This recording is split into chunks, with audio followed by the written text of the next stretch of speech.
Hey everyone, before we dive in, make sure to hit subscribe so you don't miss any of these real-life stories that hit hard.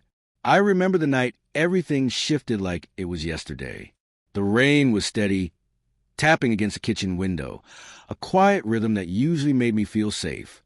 But that night, safety was a word that had lost all meaning. Mark and I had been married for 7 years. Our life, at least on the surface, looked perfect.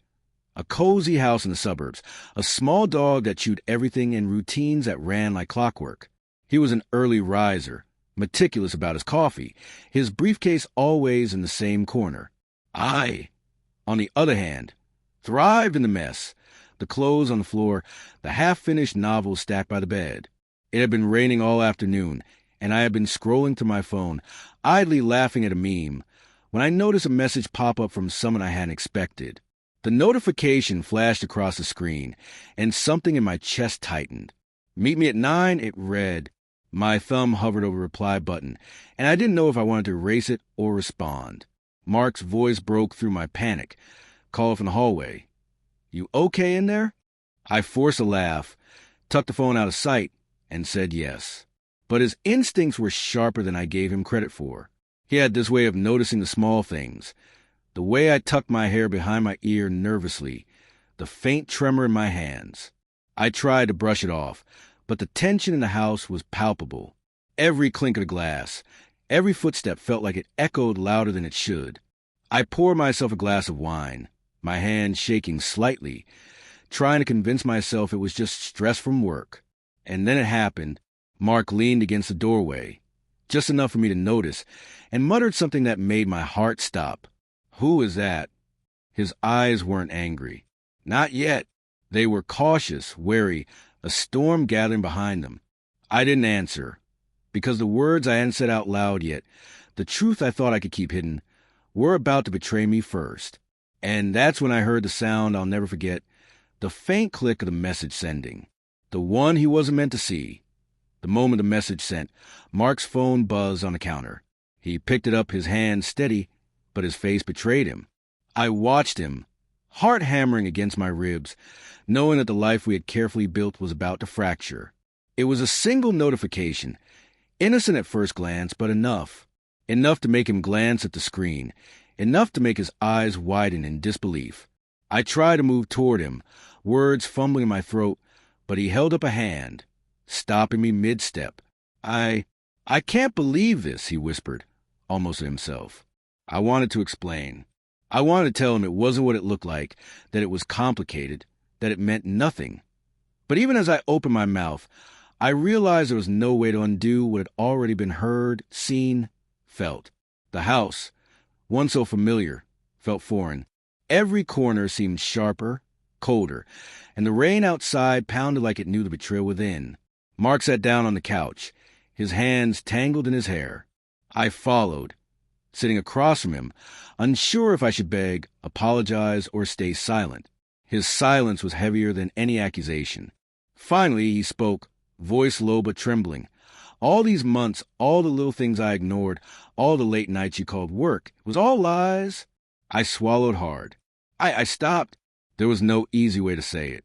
He deserved honesty, but honesty felt like a blade that could sever everything in a single cut.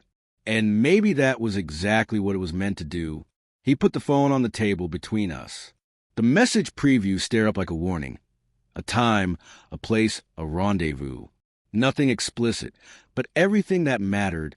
He didn't touch it, just looked at me, eyes glistening with hurt that was both quiet and devastating.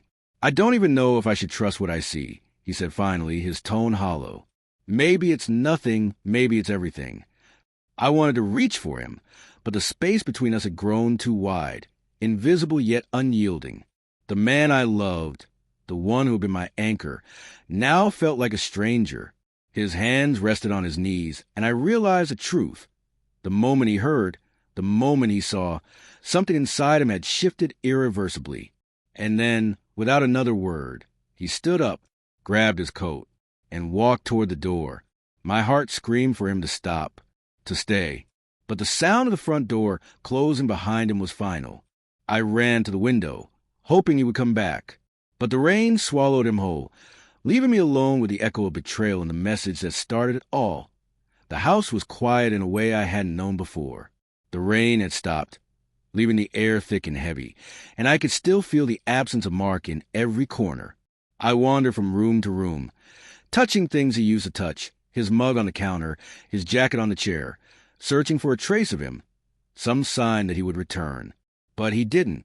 Days passed, and the silence became a living thing. I checked my phone obsessively, hoping for a message, a call, anything. But every notification that wasn't him felt like salt in an open wound. And with every passing hour, the truth I'd tried to bury pressed harder against my chest. I had lost him. I thought about that night endlessly. How one tiny moment, one message, could unravel years of shared mornings, inside jokes, and quiet comforts. How quickly love could shift to suspicion, trust to heartbreak. And in my reflection, I saw myself. Not the person he married, but someone capable of secrets that could destroy the most sacred bond. Then came the message I dreaded most. A simple text hours after he'd walked out. I can't do this anymore. No explanation, no pleading, just the finality of a man who had finally seen the truth. I sat down, letting the phone slip from my hands, and for the first time, I allowed myself to feel everything: shame, regret, and the hollow ache of realizing that some wounds, once opened, never fully close. I understood then that love is fragile. Not just the kind you show in grand gestures, but the quiet kind, the trust you nurture day by day. And once that trust shatters, even the strongest bond can't survive. Weeks later, I walked past the empty bedroom and thought I heard him calling my name. Imagine the creak of the stairs under his feet. But it was just memory, cruel and vivid. I had learned something no apology could erase. Betrayal leaves a permanent scar, and some hearts, once broken, refuse to return to what they were. I'll never know if he found peace or if he walks alone with the same ache I feel. But I do know this: truth, even when unspoken, has a power that can change everything. And love, no matter how deep, cannot survive lies that find their way into the light.